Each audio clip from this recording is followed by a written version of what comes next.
وقد خلقتك من قبل ولم تك شيئا তুমি আগে ছিলে না, তুমি দুনিয়াতে তোমার কোনো অস্তিত্বই ছিল না।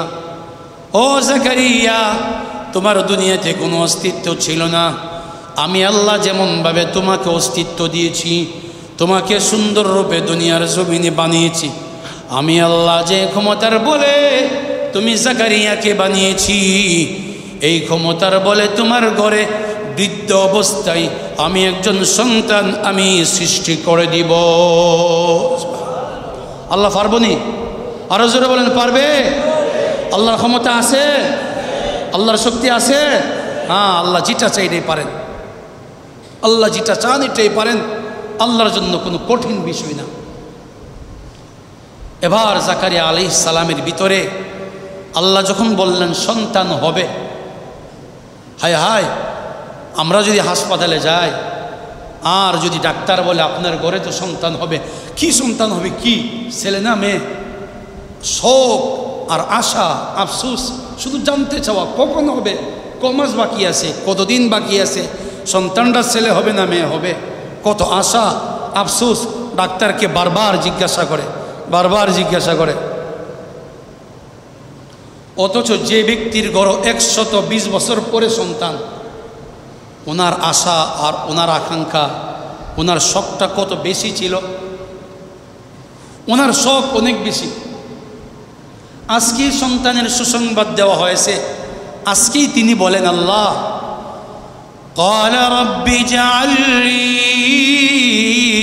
آية قال آيتك ألا تكلم الناس 3 ليال سويا।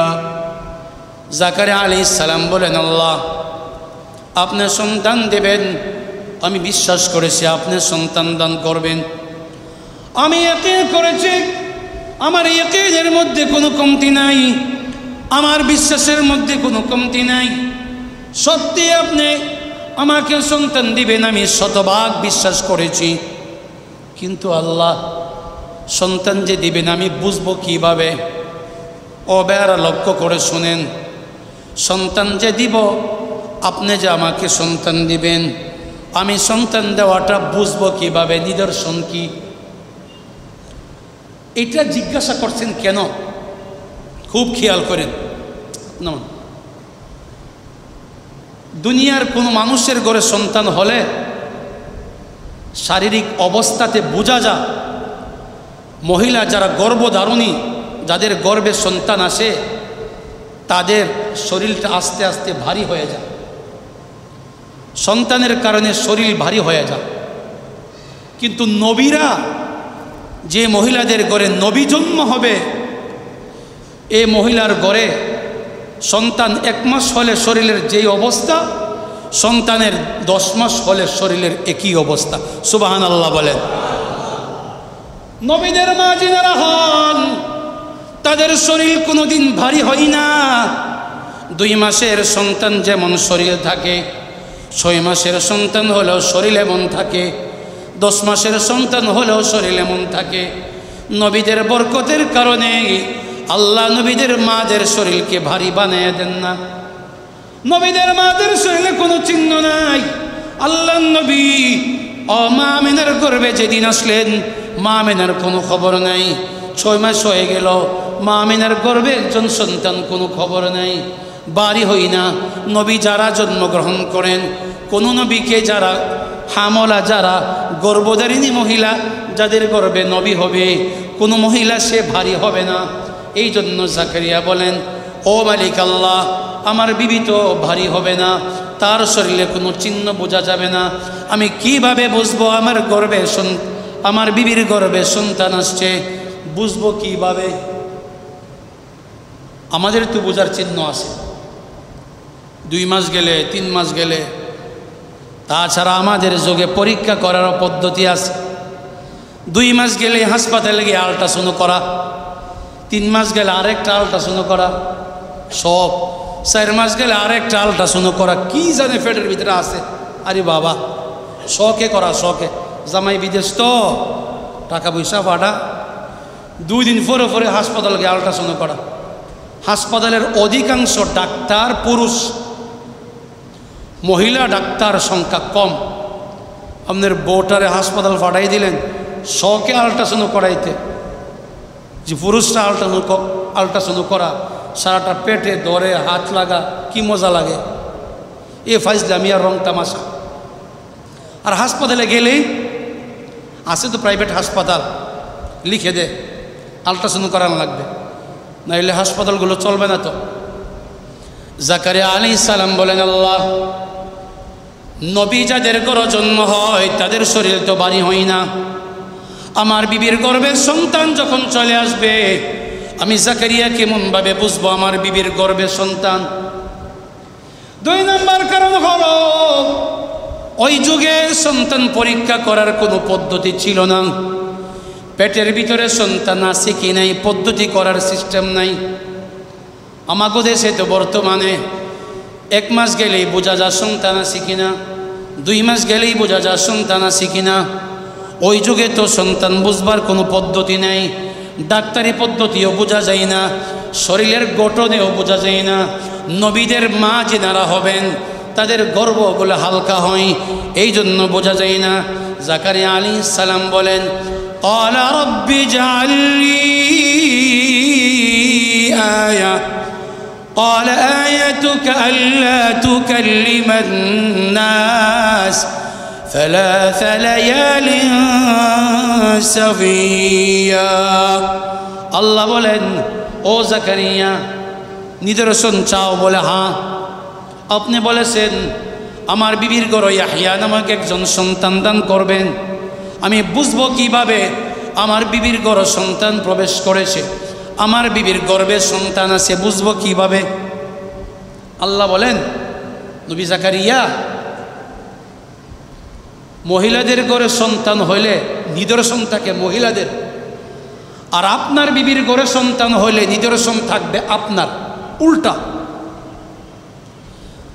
মহিলাদের গর্ভে সন্তান হইলে নিদর্শন থাকে মহিলাদের কাছে, তাদের পাও হাত পাও ভারী হয়ে যা, হাত পাও পানি এসে পড়ে, বিভিন্ন রোগে আক্রান্ত হয়, অথবা যেগুলি তাদের চিহ্ন মানুষ বুঝে তাদের গর্ভে সন্তান। আর আপনার বিষয়টা পুরাটা উল্টা, আপনার বিবির গর্ভে সন্তান আসবে এটা বুঝার পদ্ধতি হইল আপনার কাছে, আমার কাছে কিভাবে সন্তান আসবে? বিসমিল্লাহির রহমানির রহিম। ইয়া জাকারিয়া ইন্না নুবাশশিরুকা بغلام اسمه يحيى لم نجعل له من قبل سميا قال رب أنى يكون لي غلام وكانت امرأتي عاقرا وقد بلغت من الكبر عتيا قال كذلك قال ربك هو علي هين وقد خلقتك من قبل ولم تك شيئا قال رب اجعل لي آية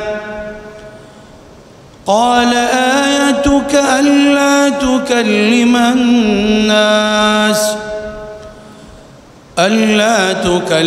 الناس 3 ليال سويا صدق الله المولانا العظيم وقال رسول الله صلى الله عليه وسلم كل مولود يولد على الفطرة فأباه يهودانه أو ينصرانه أو يمجسانه أو كما قال عليه الصلاة والسلام. وصدق رسوله النبي الأمي الكريم، ونحن على ذلك من الشاهدين والشاكرين والذاكرين، والحمد لله رب العالمين. সকলে দুরূদ শরীফ পড়ি। اللهم صل على محمد وعلى آل محمد كما صليت على إبراهيم وعلى آل إبراهيم إنك حميد مجيد. اللهم بارك على محمد وعلى آل محمد كما باركت على إبراهيم وعلى آل إبراهيم إنك حميد مجيد. بلغ العلا بكماله كشف الدجى بجماله حسنت جميع خصاله صلوا عليه وآله. بلغ العلا بكماله كشف الدجى بجماله حسنت جميع خصاله صلوا عليه وآله.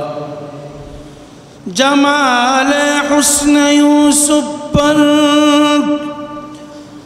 جمال حسن يوسف پر فقد عاشق زلیخا تھی. تیرے روی روشن پر فدا سارا جہانی. بلغ العلا بکمالہ کشف الدجى بجمالہ حسنت جميع خصاله صلوا عليه وآله.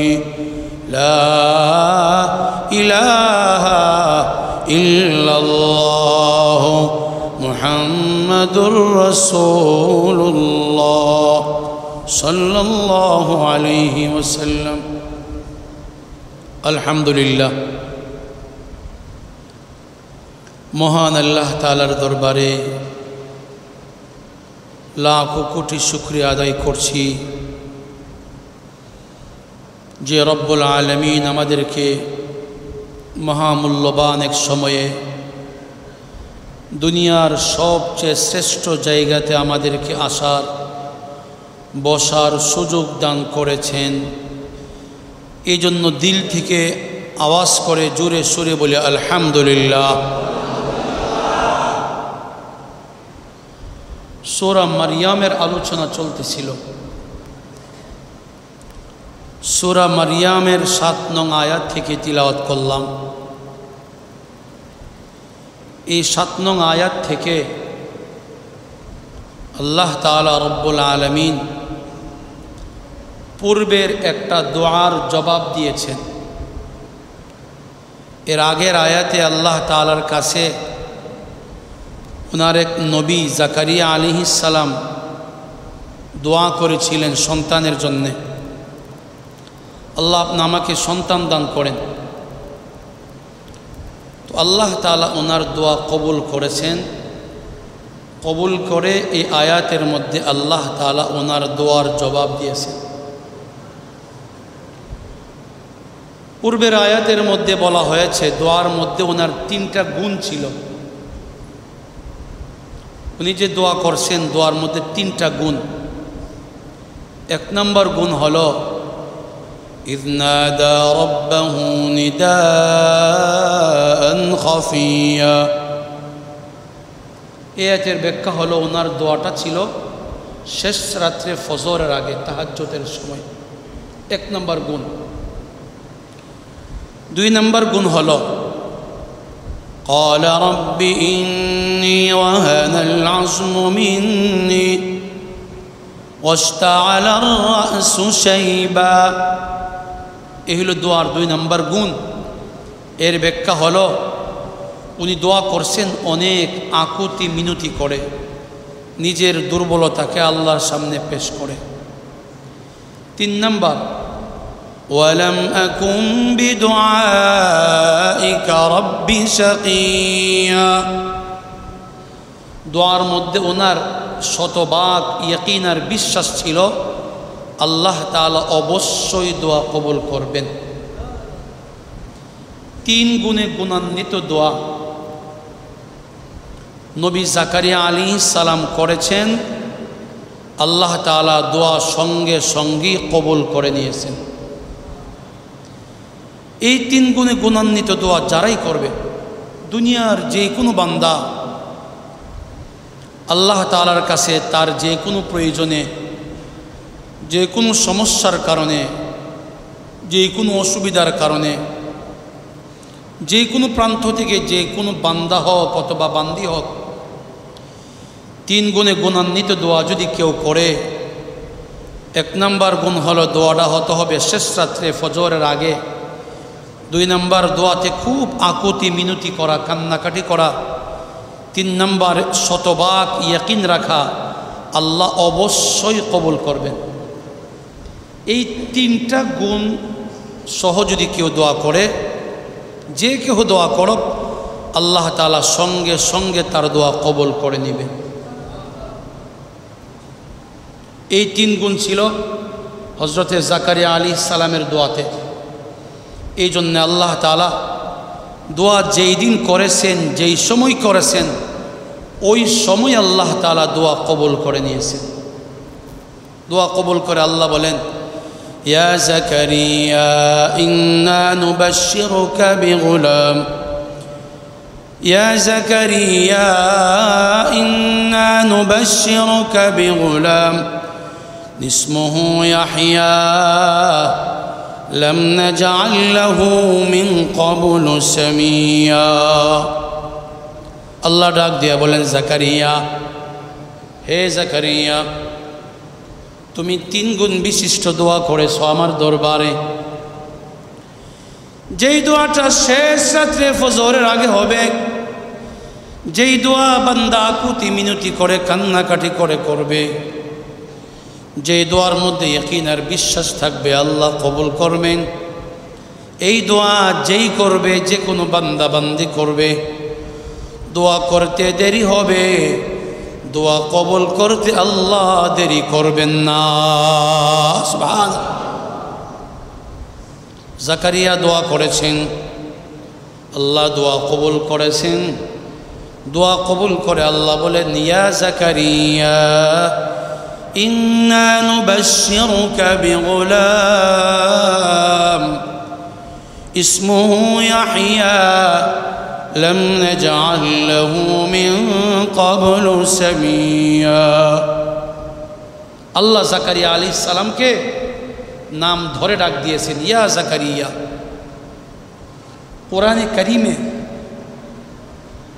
নবীদেরকে আল্লাহ তাআলা সব নবীদেরকে নাম নিয়েই ডাকছেন। যার যে নাম, এই নাম ধরে ধরে আল্লাহ ডাক দিয়েছেন। আদম আলাইহিস সালামকে আল্লাহ নাম ধরে ডাক দেন, ইয়া আদম উসকুন আনতা ওয়া যাওজুকাল জান্নাহ ফাকুলা মিনহা রাগাদান হাইসু শি'তুমা। নাম ধরে ডাক দিলেন, ইয়া আদম।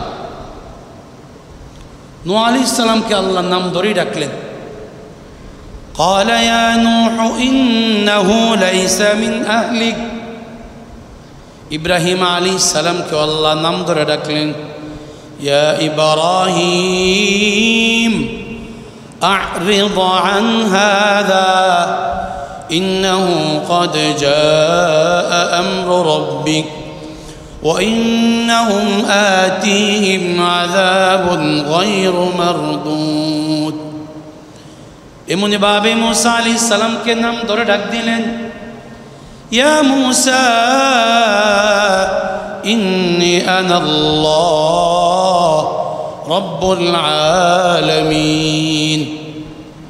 ঈসা আলাইহিস সালামকে নাম ধরে ডাকলেন, ইয়া ঈসা ইন্নী মুতাওয়াফফিকা ওয়া।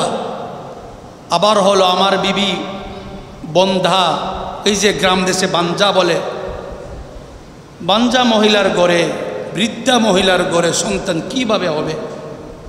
আল্লাহ তাআলা বলেন, জাকারিয়া আলাইহিস সালাম আশ্চর্য, قال رب أنى يكون لي غلام وكانت امرأتي عاقرا وقد بلغت من الكبر عتيا। জাকারিয়া বলে, আল্লাহ কেমন ভাবে সন্তান হবে? আমি জাকারিয়া বৃদ্ধ হয়ে গেলাম, আমার বয়স 120 বছর, আমার বিবি হলো বন্দা, আমার বিবিও বৃদ্ধা হয়ে গিয়েছে, আমাদের ঘরে সন্তান কিভাবে হবে? আমাদের তো যুক্তি বোঝা আসে না। আল্লাহ বলেন, কালা কাযালিক, এমনভাবেই হবে। তুমি যে বৃদ্ধ আছো, বৃদ্ধ অবস্থায় হবে, তোমাকে আবার আমি জোয়ান বানাবো না। তোমার বিবি বৃদ্ধা অবস্থায় আছে, বৃদ্ধা অবস্থায় সন্তান হবে, তোমার বিবিকেও আমি আবার যুবতী বানাবো না। যেভাবে আছে এভাবেই আমি তোমাদের কাছ থেকে একজন সন্তান দুনিয়াতে সৃষ্টি করে দেব। আল্লাহ বলেন, এটা আমার জন্য কঠিন না। ক্বালা রাব্বুকা হুয়া আলাইয়া হাইন, আপনার রব বলে বিষয়টা রবের উপর সহজ, আল্লাহর জন্য কোনো কঠিন না। কারণ কোনো জিনিস যখন আল্লাহ বানাইতে চান, দুনিয়ার মানুষ তো এগুলা হাত দিয়া বানানো লাগে, আল্লাহ তাআলার কোনো কিছু বানানোর প্রয়োজন নেই। আল্লাহ শুধু বলেন কুন, কাফ আর নুন। আল্লাহ বলে কুন, এত বড় আসমান বানাবেন, আল্লাহ বলে কুন, বাস হয়ে গেছে। ইন্নামা আমরুহু ইযা আরাদা শাইআন আন ইয়াকুলা লাহু কুন ফায়াকুন। আল্লাহ বলেন, নবী দুনিয়ার মানুষকে জানিয়ে দেন, আমি আল্লাহ কোনো কিছু যখন বানাতে ইচ্ছা করি, নিজের হাতে কোনো কিছু বানাতে হয় না। আমার কোনো কিছু বানানোর জন্য চিন্তা করা লাগে না, আমার কোনো কিছু বানানোর জন্য কোনো প্ল্যান করা লাগে না, আমার আগে থেকে কোনো এটাকে চিন্তা ফিকির করা লাগে না, নিজের হাতে কোনো কষ্ট করে বানানো লাগে না। আমি আল্লাহ শুধু কাফ আর নুন কোন ব্যবহার করি, সঙ্গে সঙ্গে আমি যেটা বানাইতে চাই, কোন বলার সঙ্গে সঙ্গে সেই জিনিসটা সৃষ্টি হয়ে যায়। সুবহানাল্লাহ। ও জাকারিয়া, তোমার ঘরে সন্তান হবে, টেনশন নাই, পেরেশানি নাই। ওয়াকাদ খালাকতুকা মিন ক্বাবল ওয়া লাম তাকু শাইআ, তুমি আগে ছিলে না, তুমি দুনিয়াতে তোমার কোনো অস্তিত্বই ছিল না। ও জাকারিয়া, তোমার দুনিয়াতে কোনো অস্তিত্ব ছিল না।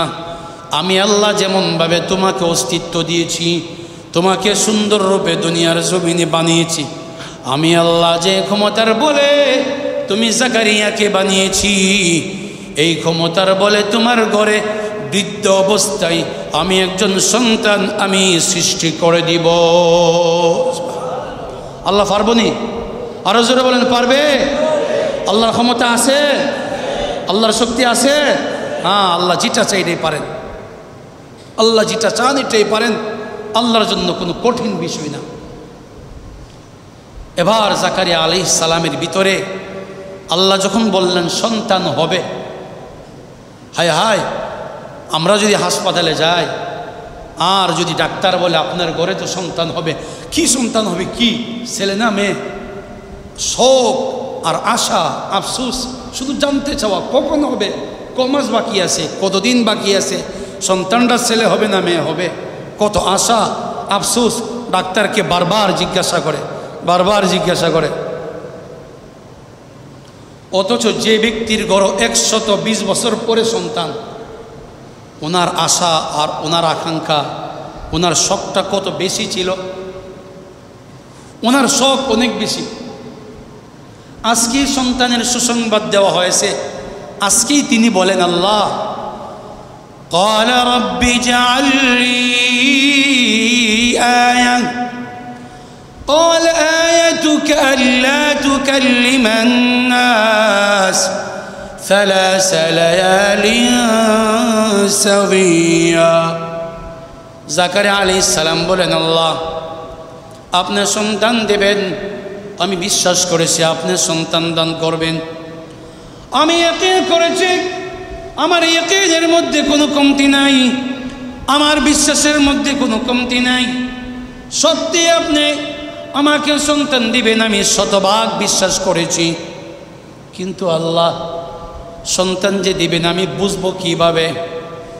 ও বেয়ারা লক্ষ্য করে শুনেন, সন্তান যে দিব, আপনি যে আমাকে সন্তান দিবেন, আমি সন্তান দেওয়াটা বুঝবো কিভাবে? নিদর্শন কি?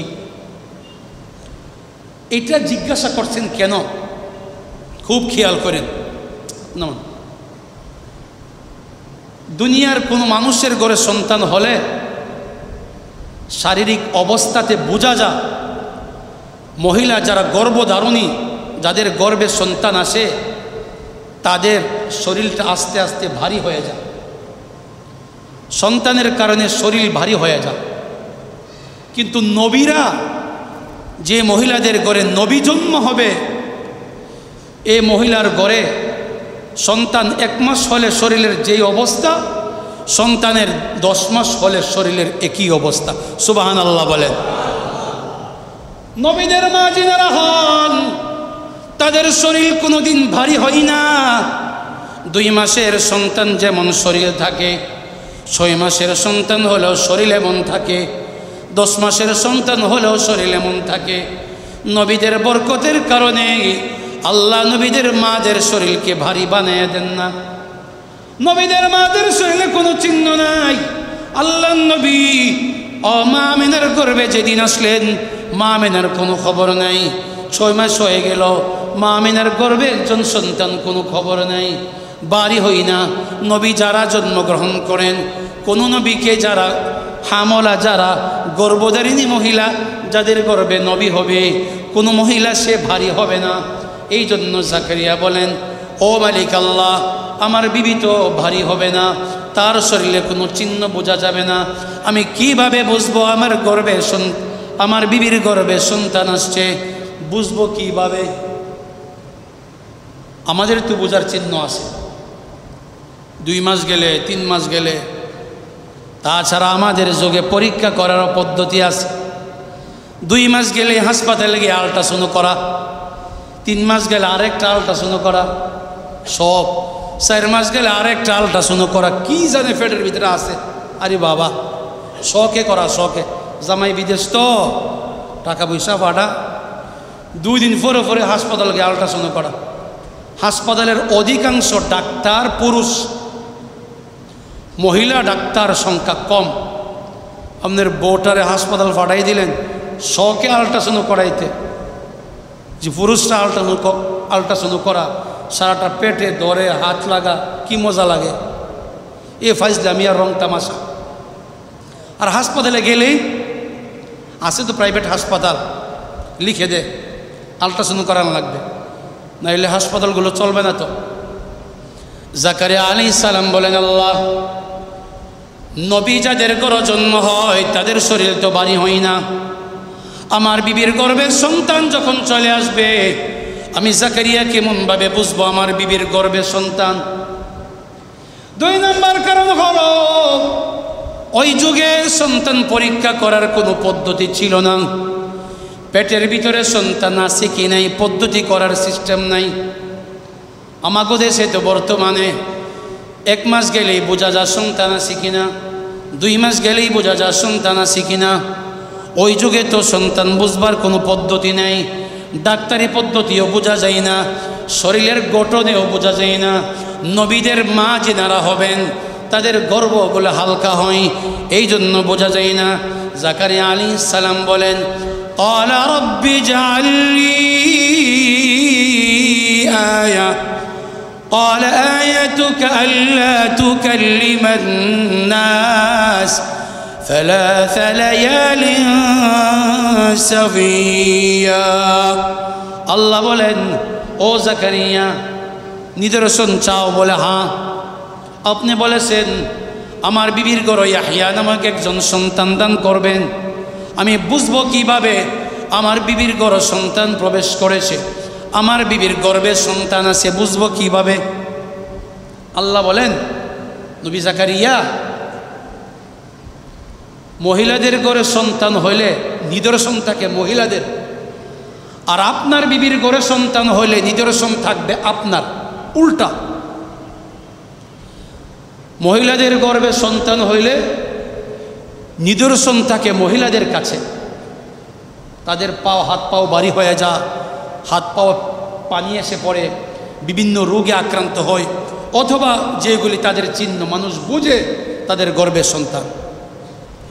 আর আপনার বিষয়টা পুরাটা উল্টা। আপনার বিবির গর্ভে সন্তান আসবে, এটা বোঝার পদ্ধতি হইল আপনার কাছে। আমার কাছে কিভাবে? সন্তান আসবে মহিলার গর্ভে, চিহ্ন থাকবে আমার কাছে। বলে হ্যাঁ, কি চিহ্ন?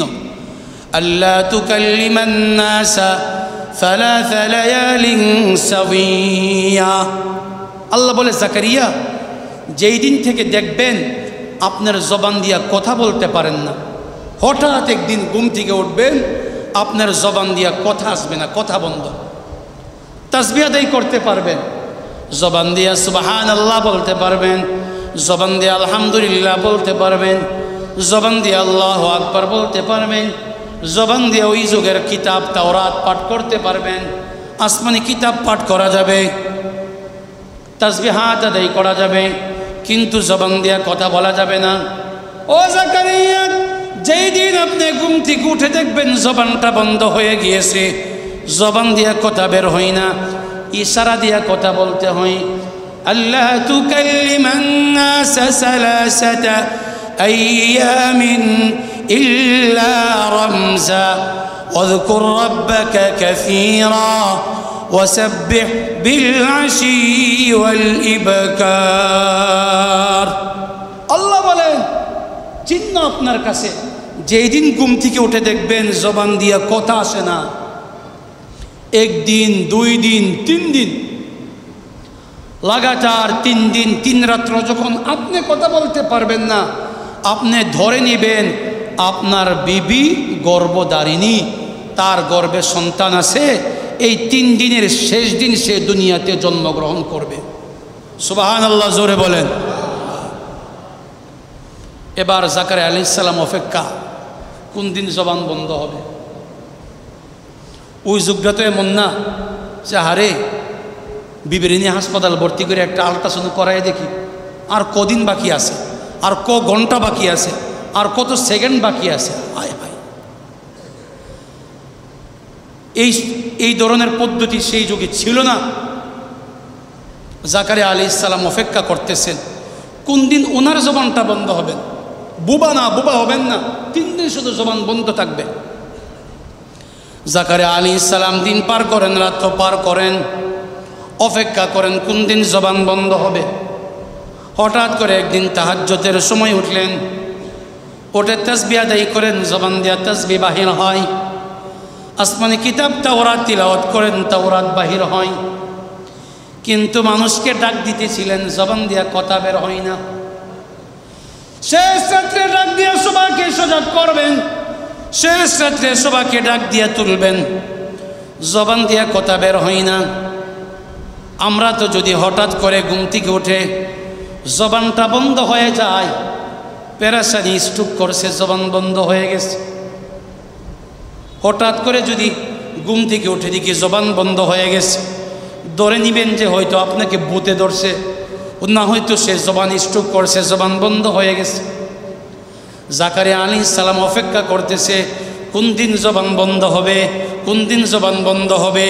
কারণ জাকারিয়ার জবান বন্ধ হওয়াটা কোনো বিমার না, জাকারিয়ার জবান বন্ধ হওয়াটা কোনো অসুস্থ না, জাকারিয়ার জবান বন্ধ হওয়াটা কোনো বুবা হওয়া না, জাকারিয়ার জবান বন্ধ হওয়াটা 120 বছরের অপেক্ষা সন্তান হওয়ার সুসংবাদ।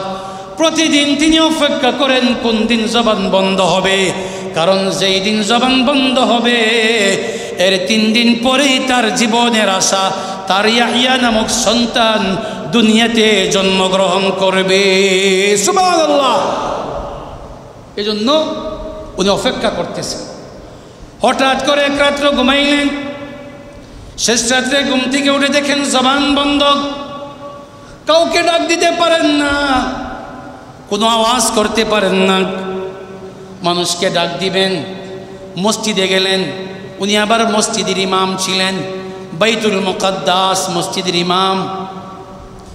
ইমাম সাহেব মিম্বর আসছেন, আয়েশা মুসল্লিদেরকে বলবেন দাঁড়ায় কাতার সোজা করেন। বলেন ইমাম সাহেব, জবান দিয়ে কথা আসে না, জবান বন্ধ হয়ে গেছে, কথা নাই। ইশারা দিচ্ছে, فخرج على قومه من المحراب فأوحى إليهم أن سبحوا بكرة وعشيا। উনি মেহরাব থেকে, ওনার রুম কামরা থেকে বাহির হলেন, বাহির করে তিনি মসজিদে গেলেন। মসজিদে গিয়ে মুসল্লিদেরকে ইশারা করে বলেন, ইশারা দিয়ে দিয়ে বলেন, আগে থেকে বলা আছে যেই দিন থেকে আমার জবান বন্ধ হবে তোমাদেরকে আমি ইশারা দিব। ওই যুগে নামাজ ছিল 2 ওয়াক্ত। ক ওয়াক্ত নামাজ ছিল? ফজর এবং মাগরিব 2 ওয়াক্ত নামাজ ছিল।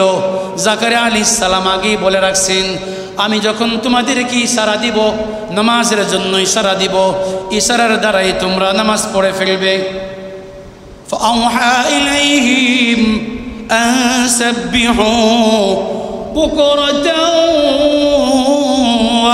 وعشيا।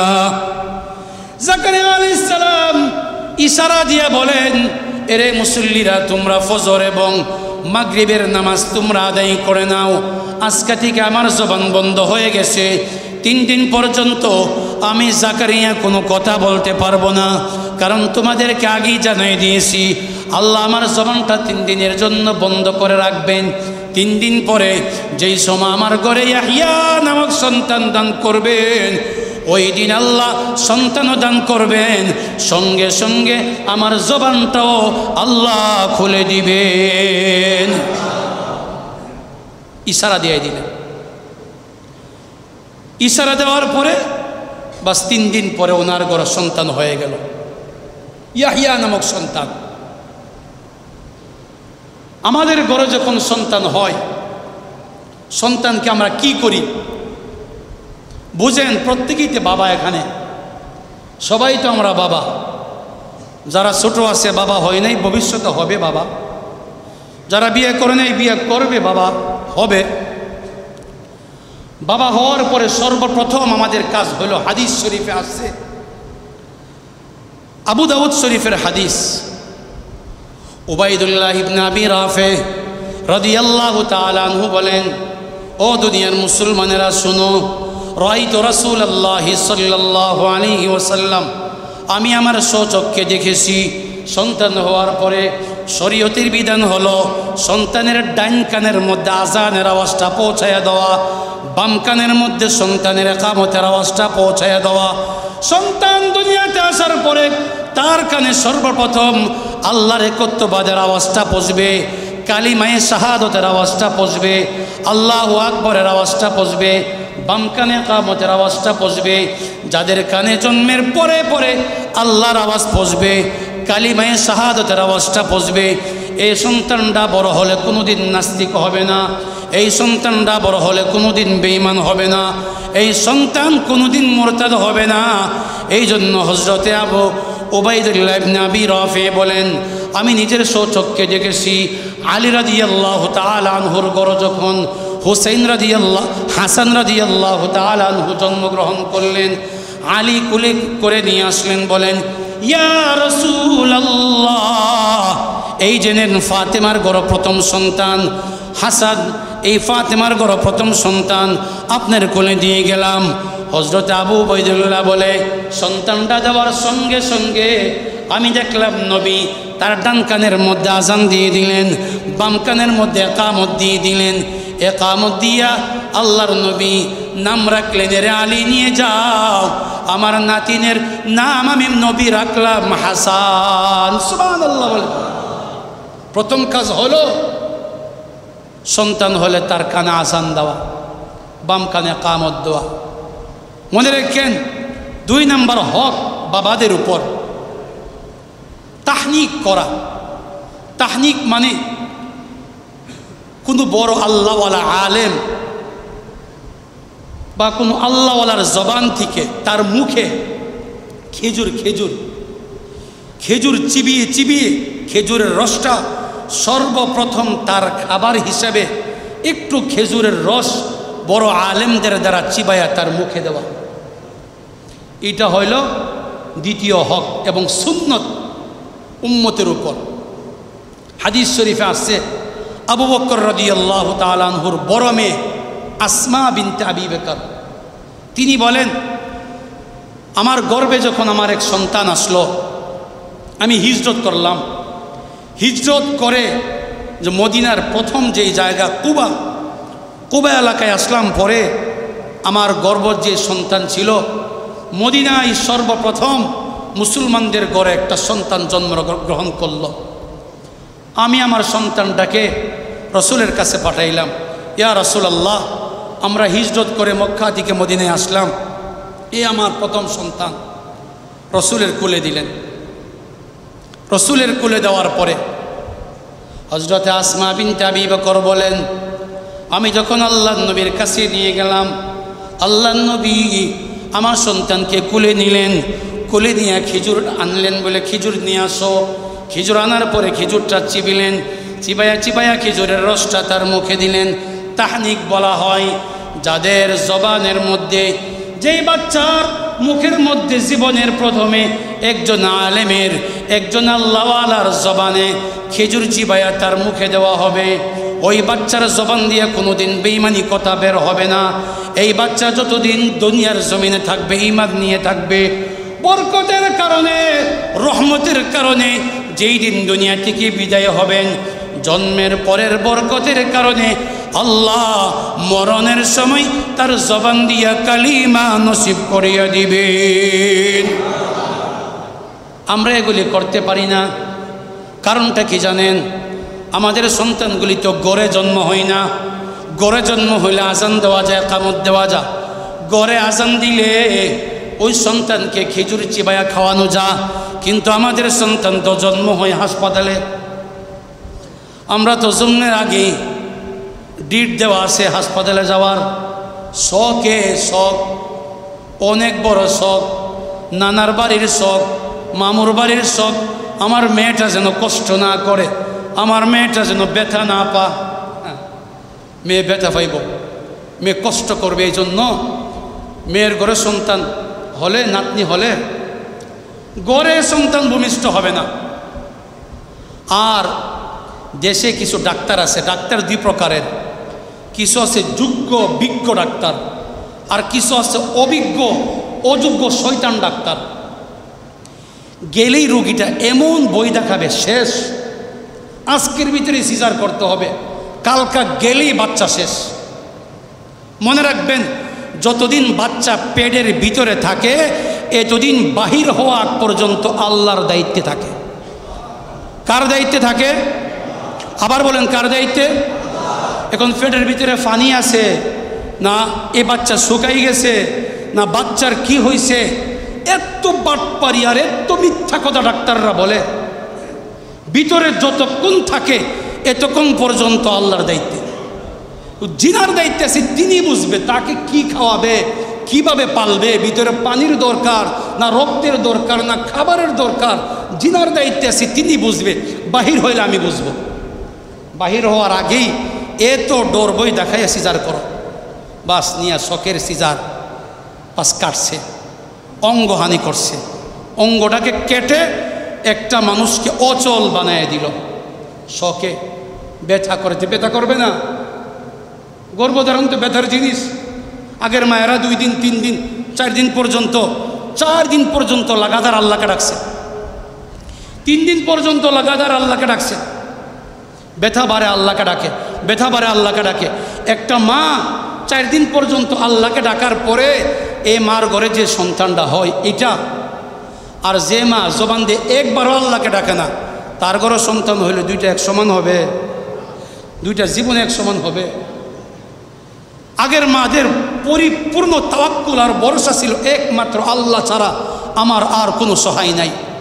আর বর্তমান মাদের তাওয়াক্কুল আর ভরসা হইল হাসপাতাল আছে তো অসুবিধা নাই, নিব যাব 10 মিনিটের ভিতরে খালাস। 3 দিন 4 দিন অপেক্ষা করার আমাদের টাইম নেই, সুযোগ নেই। এইগুলা করার কারণে, হাসপাতালে সন্তান হওয়ার কারণে কানের ভিতরে আজানের শব্দ প্রবেশ করে না, কানের ভিতরে ইকামতের শব্দ প্রবেশ করে না। আর হাসপাতাল হওয়ার কারণে বাচ্চারাকে খাবার কি দে? এই প্রথম খাবারটা যেটা দেওয়ার কথা ছিল তাহনিক করা, বড় একজন আল্লাহওয়ালা আলেমের খেজুর চিবে চিবে তার জবানে দেওয়া, এটাও দেয় না। 3 নম্বর, একজন বাবার যে দায়িত্ব বাচ্চার সুন্দর একটা নাম রাখা, সুন্দর নাম, ইসলামী নাম, নবীদের নাম, সাহাবাদের নাম, গুণবাচক নাম, অর্থবহ নাম। কিন্তু আমরা নাম রাখি কি? নাম শুনলে আপনি বুঝবেন না সে মুসলমান না কাফের। একজন দোয়া চাইতে আসে, আমি জিজ্ঞাসা করলাম নাম কি? বলে দিলীপ। দিলীপ নাম। জিজ্ঞাসা করলাম ভাই আপনি কি মুসলমান? মুসলমানই তো, মুসলমানের নাম দিলীপ। আর সুমন নামটা তো অহরহ মুসলমানদের, সুমন সুমন নামটা মুসলমানদের অহরহ, অথচ হিন্দুদের নাম। হিন্দুদের সাথে আমাদের এত সম্পর্ক, এত ভালোবাসা, এরা যে নাম রাখে আমাদের এই নাম রাখতে হবে। এরা যে কাটিংয়ে চুল রাখে আমাদের এই কাটিংয়ে চুল রাখতে হবে।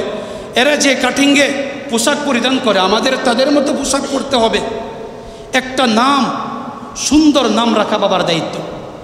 এই বুখারী শরীফের একটা হাদিস আসছে, সাঈদ ইবনুল মুসাইয়্যিব রাদিয়াল্লাহু তাআলা আনহু তিনি বলেন, আমার দাদা একদিন রসুলের কাছে গেছে। রসুল জিজ্ঞাসা করে মাসমুকা, ও বাবা তোমার নাম কি? আমার দাদা জবাব দিল হুজনুন। হুজনুন আরবি শব্দ যার বাংলা অর্থ হচ্ছে দুঃখ, কষ্ট, পেরেশানি। আল্লাহ রসুল বলেন লা বাল আনতা সাহলুন। রসুল বলেন না, নামটা বেশি ভালো না, নামটা পরিবর্তন করে তোমার নাম রাখো সাহাল। এই ব্যক্তি রসুলের সাথে জবাব দিল, আমার বাবা যে নামটা রাখছে আমি এই নামটাকে পরিবর্তন করব না। আমার বাবা যে নামটা রাখছে এই নামটাই থাকবে। বলে ঠিক আছে। রসুল বলে শোনো, নামের অর্থের একটা প্রভাব তার মধ্যে থাকে। নামটা ছিল হুজনুন, দুঃখ কষ্ট। সাঈদ ইবনুল মুসাইয়্যিব বলে, আমার দাদা যতদিন ছিল আমাদের সংসারে কষ্ট আর দুঃখ আর অভাব আর অভাব আর পেরেশানি আর পেরেশানি, নামের আসর আর প্রভাব। আমার দাদা যতদিন দুনিয়ায় ছিল, দাদা মরার পরেও নামের একটা প্রভাব আমাদের বংশের মধ্যে রেখেই গেল। মেয়ের নাম রাখছে পাখি। কি রাখছে? 2 দিন পরে মেয়ে দৌড় মারছে। তে পাখির কাজ কি? পাখি তো উড়াল দিবই। তে পাখি উড়াল দিলে দোষ কি? যে মেয়ে নাম রাখছেন পাখি, সে উড়াল দিবেই।